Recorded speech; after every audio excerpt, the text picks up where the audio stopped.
स्वामी शरणम। जो आप कथा सुनने जा रहे हैं वह एक ऐसे सत्य भगवान की है जो कि इस कलियुग में भी अपने भक्तों को ज्योति स्वरूप में आकर स्वयं दर्शन देते हैं। और उस समय दक्षिण भारत के सभी न्यूज चैनलों पर उनके दर्शन लाइव दिखाए जाते हैं। जी हाँ, लाइव। तो कभी देखे हैं ऐसे स्वामी? पर स्वामी को देखना इतना भी आसान नहीं है। उसके लिए आपको मंडल व्रत करना होगा, और वो भी कम से कम 41 दिनों का। सबसे पहले तो आपको देवमाला धारण करनी होगी, काले कपड़े पहनने होंगे, और उस दरमियान ब्रह्मचर्य का पालन करते हुए सभी दुर्व्यसनों को त्याग कर सिर्फ एक बार अन्न ग्रहण करते हुए स्वामी में ही लीन होकर उनकी पूजा, आराधना, भजन में ही अपना जीवन अर्पण करना होगा। और उसके बाद शुरू होगी आपकी शबरी यात्रा। पर यह यात्रा भी इतनी आसान नहीं। सिर पर ईर मुड़ी रखकर नंगे पैर 55 किलोमीटर का सफर आपको केरल के घने जंगलों में पैदल 5 पर्वतों पर चढ़ते उतरते हुए करना होगा। तब जाकर आप कहीं पहुंचेंगे शबरीमाला मंदिर के प्रांगण में। वहां पर परम पवित्र और सोने से बनी स्वामी की 18 सीढ़ियां मिलेगी। उसके हर एक चरण पर एक सिद्धि होती है। उन सीढ़ियों पर चढ़ते ही सामने ही है स्वामी का मंदिर। ऐसा अद्भुत मंदिर के उसे देखने को दोनों आंखें कम पड़ जाएं। पूरी तरह सोने से मढ़े हुए इस मंदिर की एक प्रदक्षिणा पूरी करने पर आखिरकार होते हैं स्वामी के दर्शन, पर वो भी सिर्फ 2 से 3 सेकंड्स के लिए। हाँ, ये बिल्कुल सही है, क्योंकि मंदिर में भीड़ ही इतनी होती है कि जब तक आप स्वामी के सामने पहुंचे तब तक पीछे वाले स्वामी आपको आगे धकेल देते हैं, क्योंकि उन्हें भी अपने स्वामी के दर्शन करने की जल्दी होती है। पर जब स्वामी के दर्शन होते हैं तब मन में उमड़ने वाली भावना कोई भी शब्दों में बयान नहीं कर सकता। पूरा का पूरा मंडल व्रत आंखों के सामने आ जाता, और यात्रा में हुई पीड़ा और तकलीफ सब भूलकर सभी स्वामी एक साथ गजर करते हैं। तो ऐसे है हमारे स्वामी, जिनके माता और पिता दोनों पुरुष ही हैं। वो माता श्री हरि विष्णु के मोहिनी अवतार और पिता भगवान शिव के पुत्र हैं, इसीलिए उन्हें हरिहर पुत्र भी कहा जाता है। तो चलिए कहानी को संक्षिप्त में देखते हैं। जब महिषासुर का वध हुआ तो उसकी छोटी बहन महिषी बहुत क्रोधित हुई, और उसने देवताओं से बदला लेने के लिए घनघोर तप आरंभ किया। उसके तापों बल इतनी शक्ति थी कि इंद्र का सिंहासन तक हिलने लगा। तब जाकर इंद्र को पता लगा कि यह सब महिषी के तप के कारण हो रहा है। तब उन्होंने महिषी की तपस्या भंग करने का निश्चय किया, और उन्होंने सभी देवों को आदेश दिया कि जाकर महिषी की तपस्या भंग करें। भगवान इंद्र के आज्ञा पाकर सभी देवताओं ने महिषी की तपस्या भंग करने का प्रयत्न किया, पर वो महिषी की तपस्या भंग ना कर पाए और हार कर वापस लौट आए। अंत में स्वयं ब्रह्मा जी उसकी तपस्या से प्रसन्न होकर धरती पर आए, और उन्होंने महिषी को वर मांगने को कहा। महिषी ने तो पहले से ही सोच रखा था कि उसे क्या चाहिए, सो उसने ब्रह्मा जी से अमृतत्व का वरदान मांगा। तो ब्रह्मा जी ने उसे मना करते हुए कहा कि वो उसे अमृतत्व का वरदान नहीं दे सकते, उसके बदले वो अपनी इच्छा मृत्यु का वरदान मांग सकती है। तो महर्षि ने कुछ सोचते हुए कहा कि उसकी मृत्यु सिर्फ और सिर्फ हरिहर पुत्र के हाथों ही हो। तो ब्रह्मा जी ने मन ही मन मुस्काते हुए उसे ये वर दिया कि हरि और हर के समागम से जो संतान उत्पन्न होगी सिर्फ उसी से तुम्हारा वध होगा। ये वरदान पाकर महिषी ब्रह्मा जी की मूर्खता पर हंसने लगी कि हरि यानी विष्णु और हर यानी महादेव दोनों ही पुरुष हुए, तो उनको कैसी संतान होगी। और वो अपने आप को अमर मानकर उसने देवताओं को दंडित करना शुरू कर दिया। तब देवता परेशान होकर ब्रह्मा जी के शरण में गए। तो ब्रह्मा जी स्वयं भगवान शिव और विष्णु जी के पास जाकर उनसे विनंती की। तो श्री हरि विष्णु जी ने जगत कल्याण के लिए मोहिनी रूप धारण किया, और फिर हरि और हर की मिलन से एक संतान गले में मणि धारण कर उत्पन्न हुई।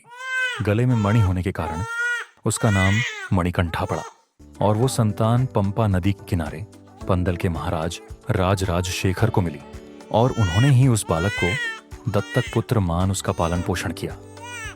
और उनके गुरु गुरुनाथन से विद्या प्राप्त करते करते वो नन्हा बालक 13 साल का हो गया था।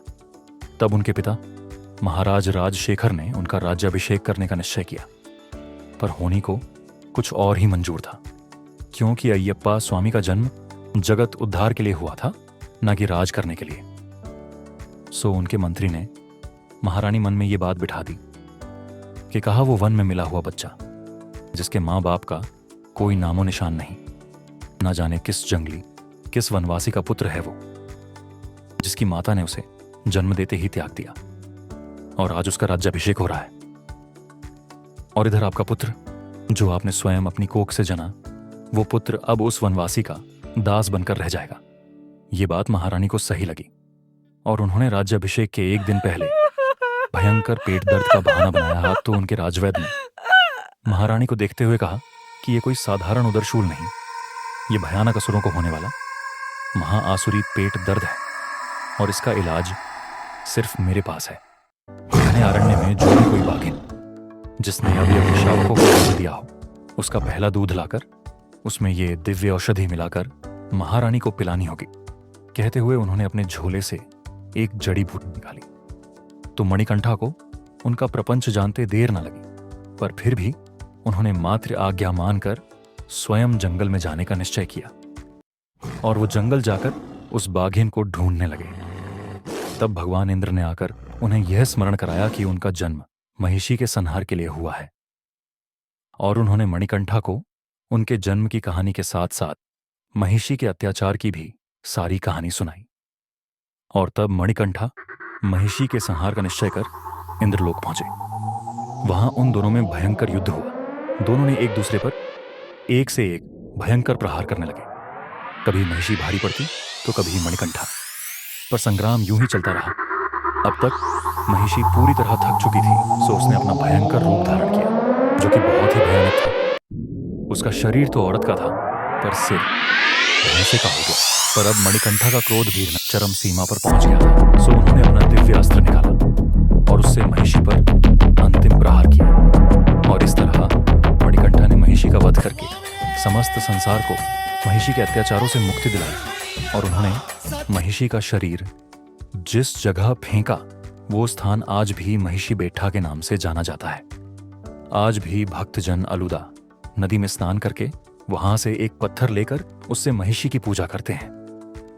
महिषी का वध करने के बाद जब मणिकंठा स्वामी जबदती पर आए, तब भगवान इंद्र ने स्वयं बाघिनी का रूप लिया और स्वामी अय्यप्पा उस पर बैठकर राजमहल की तरफ बढ़ने लगे। तब एक पहाड़ी पर एक बूढ़ी औरत उनके दर्शन के इंतजार में बैठी हुई थी।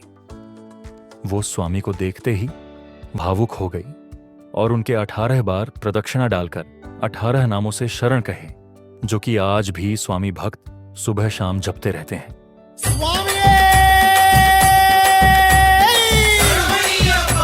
और उन्होंने ही मणिकंठा को स्वामी अय्यप्पा ये नाम दिया। वो कोई और नहीं बल्कि प्रभु श्री राम जी को झूठे बेर खिलाने वाली शबरी ही थी। उसी स्थान पर स्वामी का मंदिर बना और उस स्थान का नाम शबरी के नाम पर ही शबरी माला रखा गया। उस मंदिर में स्वामी की मूर्ति स्वयं भगवान परशुराम ने प्रतिस्थापित की। और आज जो हम मकर संक्रांति पर स्वामी के दर्शन के लिए जाते हैं, वो दरअसल स्वामी का राज्याभिषेक होता है। आज भी स्वामी के छोटे भाई के वंशजों की ओर से स्वामी के आभूषण नाचते गाते हुए लाए जाते हैं और स्वामी का अलंकार होता है। उसे देखने के लिए गरुड़ राज स्वयं आकर मंदिर की 3 प्रदक्षिणा लगाते हैं और उसके बाद एक तारा दिखता है और ठीक 6:40 पर हम सबके प्यारे स्वामी ज्योति स्वरूप में आकर हम सबको अपने दर्शन देते हैं। स्वामी के ज्योति स्वरूप के दर्शन पाकर जीवन भी तुच्छ सा लगने लगता है। मन में कुछ पाने की इच्छा ही नहीं रहती। मन तो स्वामी भक्ति में विभोर हो जाता है। सच में आप सबको भी अपने जीवन काल में कम से कम एक बार तो शबरी यात्रा का अनुभव अभिभूत करना चाहिए। सचमुच भक्ति की पराकाष्ठा है ये माला धारणम, मंडल व्रत और स्वामी यात्रा से लेकर स्वामी दर्शनम तक का ये सफर आप सभी के जीवन को एक नया मोड़ दे देगा।